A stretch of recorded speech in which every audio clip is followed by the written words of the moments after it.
Now अभी तक हमने सिंगल बार डायग्राम के बारे में पढ़ा था। आज हम मल्टीपल बार डायग्राम के बारे में पढ़ेंगे। तो मल्टीपल बार डायग्राम क्या होता है? सबसे पहले multiple bar diagram show two और more set of data. Okay, these diagrams are used to make comparison between two or more than two variables. Different bars are distinguished by different shades or colors. These diagrams are shown, also known as compound bar diagram. On your screen, you can see there are here and two variables, export and imports. Okay, 2011, 12, 13 and 14. ठीक है, तो export 73, 70, उसे हमने क्या किया है, एक ही समय में देखिए कंपैरिजन करना कितना आसान हो गया. हमने 10 का स्केल लिया है, स्केल है हमारा 1 सेंटीमीटर बराबर 10 करोड़. क्लियर. और एक्सपोर्ट और इंपोर्ट, ये देखिए जो डॉट्स बड़े बड़े हैं वो इंपोर्ट हो गया और ये एक्सपोर्ट हो गया. तो 73 एक्सपोर्ट में बताया. इस तरह से हमें कलर करके बताना होगा. आई होप सबको इस तरह से ग्राफ मेंटेन करना तो आता है कि किस तरह से इसको प्रिपेयर किया जाता है, इसमें किसी को दिक्कत नहीं होगी. तो इस तरह से ये मल्टीपल बार डायग्राम बनाए जाते हैं. यहाँ से बराबर आप डिस्टेंस लेकर 2 फिगर्स छोड़कर फिर एक फिगर छोड़कर 2 फिगर छोड़ देंगे तो आपका इस तरह से डायग्राम मेंटेन हो जाएगा. अब इससे कंपैरिजन करना आसान हो गया है. किसी भी चीज़ को देखना बहुत ही आसान हो जाता है, समझना बहुत आसान हो जाता है. तो ये थे मल्टीपल बार डायग्राम्स. अब हम बात करेंगे सब डिवाइडेड बार डायग्राम्स की. तो सब डिवाइडेड बार डायग्राम्स क्या होते हैं? In subdivided bar diagrams, various parts of a single variable are shown within a single bar through its division. A single bar represents the total value of the variable. Shown on screen. जैसे समझ लीजिए number of student है 2005-06 में 1700, तो आपने एक ही बार में उसको बता दिया है कि 1700 स्टूडेंट्स मेरे टोटल हैं. ठीक है ना. अब उसमें कितने आर्ट्स के हैं, कितने साइंस के हैं, कितने कॉमर्स के हैं, वो इसमें बताने बाकी. देखिए ये आर्ट्स, साइंस और कॉमर्स 3 तरह के स्टूडेंट्स इसमें शो किए कि एक ही बार में हमने तीनों ही तरह के स्टूडेंट्स को बता दिया. इसीलिए इसको सब डिवीज़न कहा है, क्योंकि हमने एक ही ब्लॉक को 3 में डिवाइड कर दिया है. ठीक है. तो components are divide by different colours and shades. दिख रहे हैं डिफरेंट कलर और शेड्स में अवेलेबल हैं ये. इसके बाद this diagrams are also known compound bar diagram. इससे हमने कंपाउंड बार डायग्राम्स का नाम भी दिया है. ठीक है. तो अब हमने क्या किया कि टोटल 1700 स्टूडेंट्स एक क्लास में हैं. ठीक है. तो शुरू से लेकर 0 से लेकर जो पहला वाला है हमारा वो है आर्ट्स.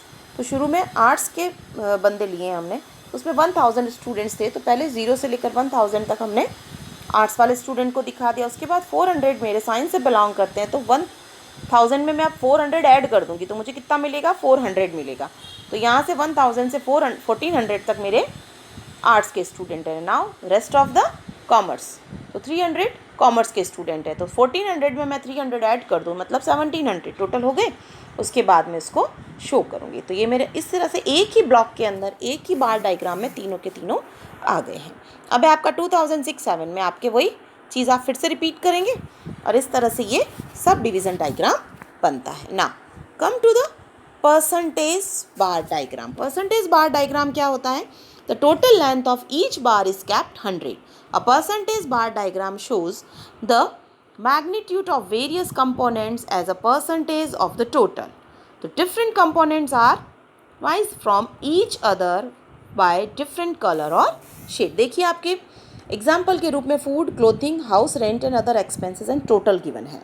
तो वो टोटल आपकी टोटल जो एक्सपेंसेस करता है वो 1500 करता है. तो 1500 का कितना परसेंट फूड पर करता है, कितना परसेंटेज क्लोथ पे करता है, कितना हाउस रेंट पे करता है और कितना अदर एक्सपेंसेस पे करता है. तो first you find out the percentage.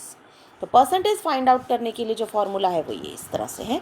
देखिए फैमिली भी है, 1600 फूड पर कर रही है, टोटल उसका 1500 है. तो 600 डिवाइडेड बाय 1500 इंटू 2, मतलब वो अपने टोटल एक्सपेंसेस का 40% जो है वो फूड पर करता है. टोटल एक्सपेंसेस का 30% क्लोथ पे, 20% हाउस रेंट पे और 10% अदर एक्सपेंसेस पे. वैसे ही हमने फैमिली बी का और वैसे ही फैमिली सी का हमने परसेंटेज काउंट कर लिया. अब इस परसेंटेज को हम डायग्राम के थ्रू शो करेंगे। जैसे सब डिवाइडेड में हमने उसको एक ही ब्लॉक को हमने क्या किया था, सब डिवाइड किया था, वैसे ही परसेंटेज को हम सब डिवाइड करेंगे। इस एक पूरे ब्लॉक को हमने 100 मान लिया और 40% को हमने food, clothing, house rent and other expenses के बारे में सब डिवाइड कर दिया। तो ये आपका फूड है, ये आपका क्लोथिंग है, ठीक है, और ये आपका हाउस रेंट है और उसके बाद अदर एक्सपेंसेस। इस तरह से हमने उसको सब डिवाइड कर दिया, 100 में कन्वर्ट करके बनेगा सब डिवाइडेड की तरह ही, लेकिन उसको परसेंटेज में कन्वर्ट कर दिया जाएगा। ना come to the broken bar diagram. ये ब्रोकन बार डायग्राम क्या होता है, जब फिगर्स में बहुत ज़्यादा वेरिएशन होता है और एक ही ग्राफ में जब हम उसको शो नहीं कर पाते तो हम उसको ब्रोकन बार डायग्राम में शो करते। देखिए स्कूल्स दे रखी है आपकी A, B और C और D दे रखी है।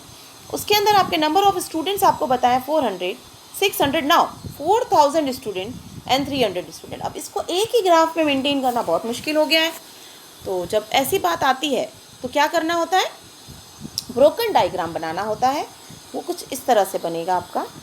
देखिए बीच में से ब्रोक कर दिया ना हमने, तो देखिए 1400 को सिंगल बार डायग्राम की तरह शो किया, 600 को किया, फिर थोड़ा सा ऊपर ले जाकर हम उसको क्या करेंगे, साफ़ कर देंगे और थोड़ा सा और ऊपर बनाकर 4000 की फिगर लिख देंगे। एग्जैक्ट 4000 नहीं आ पाएगा क्योंकि हमारा जो ग्राफ होता है वो इतना, ग्राफ पेपर इतना बड़ा नहीं होता कि हम इतना बड़ा डिफरेंस कवर कर सकें।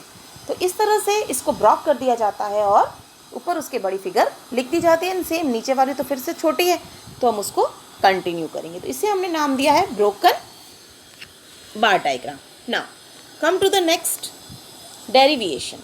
देखिए डेरिवेशन बार डायग्राम्स में क्या होता है कि जब हमारी फिगर जो होती है, जो वैल्यूज़ होती है वो प्लस और माइनस दोनों में होती है, तब हम डेरिवेशन बार डायग्राम को बनाते हैं। देखिए जैसे ईयर दे रखा है 11 से लेकर 15 तक, फिर आपका export, import and balance of trade. Balance of trade हमारा प्लस में भी है और माइनस में भी है, इसीलिए हमको क्या करना पड़ता है, डेविएशन बार डायग्राम का यूज़ करना पड़ता है। इसमें हम ग्राफ पेपर को सब डिवाइडेड कर देते हैं, बीच में से डिवाइड कर देते हैं और ज़ीरो बीच में लिखकर इधर वाले पोर्शन को, लेफ्ट वाले पोर्शन को हम माइनस करके और इधर वाले पोर्शन को हम क्या करते हैं, प्लस का बना देते हैं। क्लियर? और उसको ईयर वाइज शो कर देते हैं, जैसे नॉर्मल ग्राफ में बनता है वैसे ही हम इसको शो करते हैं। इसमें प्लस माइनस का फिगर आता है, इसीलिए हमने इसको सब डिवाइड डेविएशन का है और इस तरह से ग्राफ को भी हमने डिवाइड करके प्लस और माइनस में इंडिकेट किया है।